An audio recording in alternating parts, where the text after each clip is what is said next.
हरे कृष्णा। आप सभी का फिर से स्वागत है आपके अपने चैनल गुलाम के ज्ञान में। और मैं आज आप लोगों के लिए बहुत ही ज्यादा प्रैक्टिकल टॉपिक लेके आया हूं। आज का टॉपिक है एक्सीलेंस ऑफ वैदिक कल्चर। अब वैदिक कल्चर का नाम सुन के बहुत सारे लोग सोच रहे होंगे, अरे यार ये तो वही पिछड़ा हुआ कल्चर है यार, ये तो वही है ना जिसके अंदर हमारे को गवार बनाया था। ये गवारों का कल्चर है मेरे भाई। अगर चर्चा करनी है तो वेस्टर्न कल्चर के बारे में चर्चा करूं। तो इस टॉपिक पे जाने से पहले मैं आप लोगों के साथ वेस्टर्न कल्चर पे ही चर्चा करता हूँ। वेस्टर्न कल्चर के प्रोज एंड कॉन्स हैं, आपको मैं वो गिनाता हूँ। वेस्टर्न कल्चर जब इंडिया में आया तब से इंडिया के अंदर क्रिमिनल रेट बढ़ गया, इंडिया के अंदर पॉवर्टी बढ़ गया, इंडिया के अंदर लोग खुश नहीं थे, समृद्ध नहीं थे, सेटिस्फाइड नहीं थे। लोगों के अंदर ईर्ष्या द्वेष की भावनाएं आ गई, लोगों के अंदर एक ठहराव खत्म हो गया, लोग एम्बिशियस हो गए। एम्बिशियस होना गलत बात नहीं है, आप गलत मतलब मत निकालिएगा, बट एम्बिशियस एक सही मायने में होने का मतलब होता है एक गोल के प्रति उसकी तरफ चलना, आगे की तरफ। बट लोग क्या है, डिफरेंट टाइप्स ऑफ गोल्स बना लेते हैं और उसमें से एक गोल भी अचीव नहीं कर पाते। वो अपने आप को मल्टी टैलेंटेड समझते हैं, but actually they are not multi talented, क्योंकि वेस्टर्न कल्चर ने उनको ओवर हैंकर करना सिखाया। और ओवर हैंकरिंग करने की वजह से उनके अंदर क्रिमिनल भावना आ गई, क्रिमिनल होने की भावनाएं आ गई, एक दूसरे से ईर्ष्या द्वेष की भावना आ गई। जो लव था वो कन्वर्ट हो गया लस्ट के अंदर। ये वेस्टर्न कल्चर का इफेक्ट डाला हमारे देश के ऊपर। बट जब वैदिक कल्चर था ना इंडिया के अंदर, वैदिक कल्चर के अंदर जो स्टेजेस थे वो इतने महान थे कि उनके पास ज्ञान के साथ साथ, विज्ञान के साथ साथ एक ठहराव था। हर चीज के अंदर उनके पास एक खुशी थी। आपने सुना होगा वर्ड होता है आत्माराम। आत्माराम का मतलब होता है बेसिकली सेल्फ सेटिस्फाइड। वो व्यक्ति, ऐसा व्यक्ति जो अपने अंदर ही खुश रहता है, एक्सटर्नल मैटर्स पे डिपेंडेंट नहीं, अपनी खुशी के लिए, ऐसा व्यक्ति बेसिकली आत्माराम है। और ऐसे व्यक्ति हमारे देश के अंदर वैदिक काल में थे। जो ये सेजेस थे ना, ये कितने ज़्यादा महान थे। भगवान के भक्त होने के साथ साथ ये हर चीज़ में ज्ञानवान भी थे। इनके पास डिफरेंट टाइप्स ऑफ नॉलेजेस थी। जैसे कि हमारे देश में शल्य चिकित्सा लाने वाले, शल्य चिकित्सा मतलब ऑपरेशन, जो ऑपरेशन थिएटर में हम लोग करवाते हैं, वो शल्य चिकित्सा इंडिया में लाने वाला जो सेज था वो था सुश्रुत। और आज के टाइम पर जैसे हम लोग देखते हैं, हम लोग शल्य चिकित्सा कराने के लिए ऑपरेशन थिएटर में जाते हैं, एक अच्छा डॉक्टर हायर करते हैं। बट पहले शल्य चिकित्सा घर में ही हो जाया करती थी। इतने महान सेजेस हुआ करते थे। और सेजेस इतने महान इसलिए थे बिकॉज वो मॉडर्न एजुकेशन सिस्टम को नहीं पढ़ते थे, वो अपना इंडियन एजुकेशन सिस्टम यानी कि वैदिक एजुकेशन सिस्टम को पढ़ते थे। जो हमारे शास्त्रास है, वेदास है, पुराण है, इतिहास है, महाभारत है, श्रीमद् भागवतम है, उपनिषद है, ये सब के अंदर इतना ज्ञान है। अगर ये व्यक्ति इन ज्ञान को एक्सेप्ट कर ले, इस ज्ञान को एक्सेप्ट कर ले, आज इंडिया पूरे विदेश में सबसे आगे होगा। बट हम लोग अभी भी स्लेव्स बने हुए हैं वेस्टर्न एजुकेशन सिस्टम के। आप मान के हैरान हो जाएंगे कि श्रीमद् भागवतम के 3rd कैंटो के 31st चैप्टर में ये दे रखा है कि एक बच्चा जब माँ की कोख में आता है वो कैसे करके वो डेवलप होता है, उसका फेस कैसे डेवलप होता है, उसके नेल्स कैसे आगे आते हैं, उसके हाथ कैसे बढ़ते हैं, उसके पैर कैसे बढ़ते हैं, उसकी बॉडी कैसे डेवलप होती है, किस किस महीने में उसकी बॉडी डेवलप होती है, और कब उसकी जो कॉन्शियसनेस है वो ऐसी हो जाती है कि वो अपनी माँ की कोख से बाहर निकले।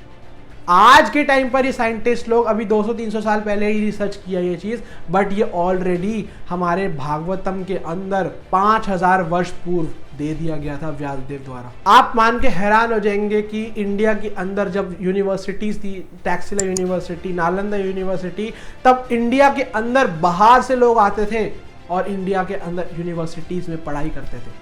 जैसे आज के टाइम पर हम लोग बॉस्टन यूनिवर्सिटी, MIT यूनिवर्सिटी, इन यूनिवर्सिटीज़ में जाते हैं इंडिया से, क्योंकि हमारे को अच्छी नॉलेज चाहिए होती है। हम बोलते हैं ना कि हम अब्रॉड से पढ़ेंगे, फॉरेन से पढ़ेंगे, फॉरेन से पढ़ने के बाद हमारे को अच्छी जॉब मिलेगी। बट पहले फॉरेन से लोग आते थे इंडिया में और इंडिया के अंदर इन यूनिवर्सिटीज़ के अंदर अध्ययन करते थे, because Nalanda university was a master piece.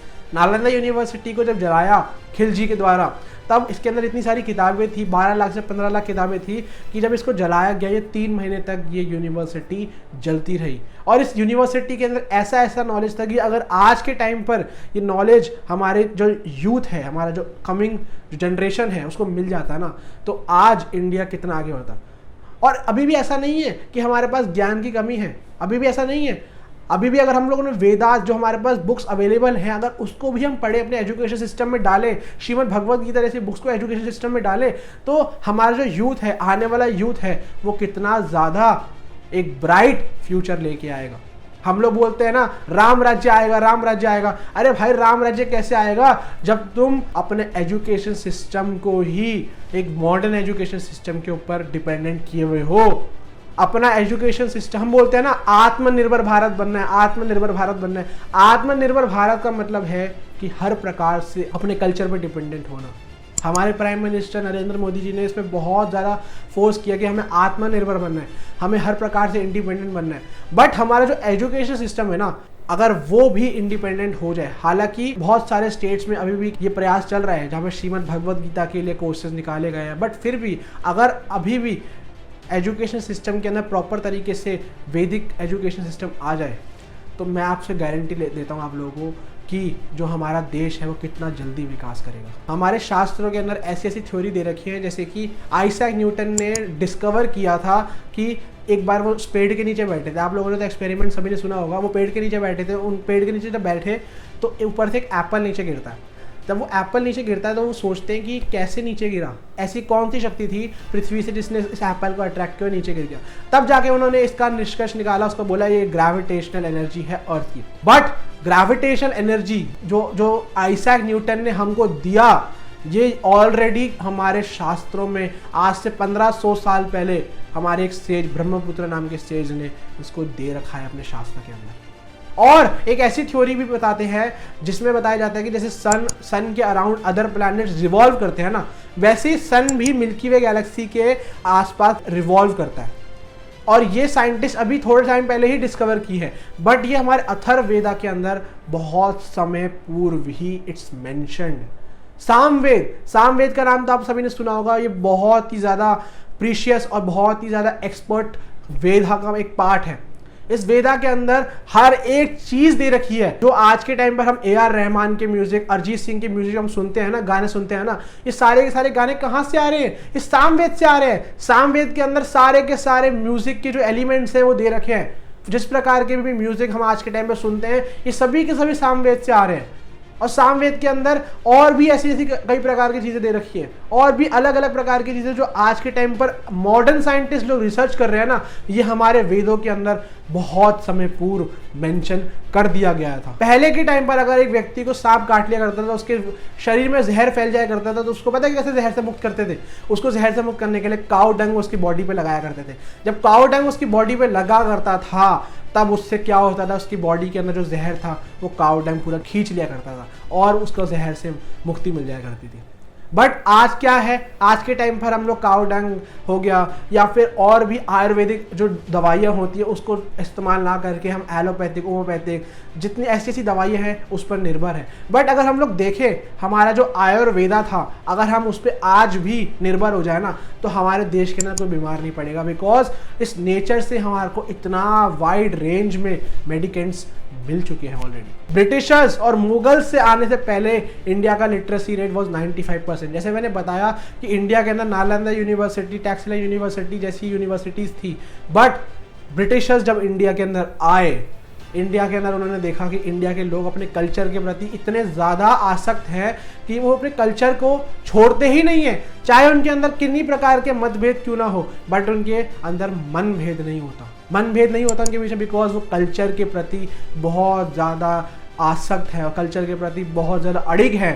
But उन्होंने इसको चेंज करने के लिए क्या किया, उन्होंने हमारे एजुकेशन सिस्टम के अंदर टांग अड़ाई और हमारे एजुकेशन सिस्टम को स्लेव बना दिया। इसलिए आज के टाइम पर भी अगर हम एजुकेशन सिस्टम देखें ना अपना, तो हमारा एजुकेशन सिस्टम हमारे को सिर्फ और सिर्फ एक स्लेव बनाता है। स्लेव बना रहा और कुछ नहीं बना रहा। बट जो पहले गुरुकुल काल में जो ऋषि मुनि वगैरह हुआ करते थे, 25 साल तक एक बच्चे को अपने साथ रखा करते थे। वो गुरु की सेवा करना भी सीखता था, साथ ही साथ वो अर्थशास्त्र हो गया या फिर शस्त्र को कैसे चलाया जाए वो सब सीखा करता था। इवन हमारे शास्त्रों के अंदर एक कामश शास्त्र करके भी एक शास्त्र है जिसके अंदर बताया जाता है कि happy and regulated sex life को कैसे हम लोग अंजाम दे सकते हैं। आजकल तो क्या है, लोग डॉग्स एंड कैट्स की तरह लगे हुए हैं और सेक्स कर रहे हैं।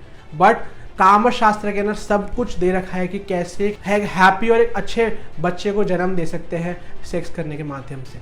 सब कुछ दे रखा था हमारे शास्त्रों के अंदर, बट जब ब्रिटिशर्स आए, उनको हमारे पर राज करना था, उन्होंने हमारा एजुकेशन सिस्टम को ही चेंज कर दिया। और आज भी हम लोग बोलते हैं ना we are independent, but actually we are not really independent, because our education system is still dependent on the modern education system. But मैं आप लोगों से विनती करता हूँ कि अपने शास्त्रों को पढ़िए, श्रीमद् भगवद गीता को पढ़िए, श्रीमद् भागवतम को पढ़िए। अगर आप इनकी शिक्षाओं को अपने अंदर अपनाएंगे ना, गारंटेड बोल सकते हो आप कि आपका देश, हमारा जो देश है वो कामयाब हो रहा है, विकसित हो रहा है, विकास लेके आ रहा है।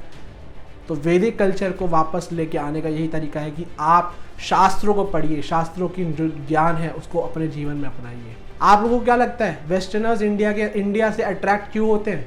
क्या वो इंडिया के अंदर रोड्स हो गया, मॉल्स हो गए, ये सब कुछ देखने के लिए आते हैं? नहीं, उनके पास हमसे कई लाख गुना अच्छा ये सब कुछ है ऑलरेडी। वो इंडिया के अंदर इसलिए आते हैं बिकॉज इंडिया का जो कल्चर है ना वो बहुत अच्छा है। वेस्टर्न कल्चर उन लोगों ने जिया है, उन लोगों से जाके आप पूछिए, वेस्टर्नर से जाके पूछिए जिन्होंने वेस्टर्न कल्चर जिया है, उनसे पूछिए कि वो कितने अनसेटिस्फाइड थे इस वेस्टर्न कल्चर के आने के बाद। अब वो हमारे सनातन धर्म को, हमारे सनातनी कल्चर को अडैप्ट कर रहे हैं, बट हम लोग क्या हैं, वही वेस्टर्न कल्चर में घुसे पड़े हैं। हमारी मूवीज़ वगैरह, बॉलीवुड वगैरह क्या फोर्स करता है, क्या प्रपोज करता है? वो यही प्रपोज करता है कि हम लोग वेस्टर्न कल्चर को अपनाएं। बट मेरी विनती है आप लोगों से कि आप वैदिक कल्चर को अपनाइए और वैदिक कल्चर की जो शिक्षाएं हैं अपने जीवन में लेके आइए। जैसे हमारे देश को पहले गोल्डन बर्ड कहा करते थे, सोने की चिड़िया कहा करते थे। सोने की चिड़िया ना सिर्फ इसलिए कहा करते थे बिकॉज इंडिया के पास गोल्ड था, पैसा था। यस, इंडिया के पास गोल्ड था, पैसा था इंडिया के पास, बट इंडिया के पास जो मॉरल वैल्यूज थी ना, उस वजह से इंडिया वॉज गोल्डन बर्ड, सोने की चिड़िया। अगर आप चाहते हैं कि इंडिया अभी भी सोने की चिड़िया वापस बने, तो उन गोल्डन वैल्यूज, उन मॉरल वैल्यूज को अपने ऊपर अपनाइए और एक अच्छा और एक समृद्ध काल को लेकर आइए by following the scriptures. Hare Krishna.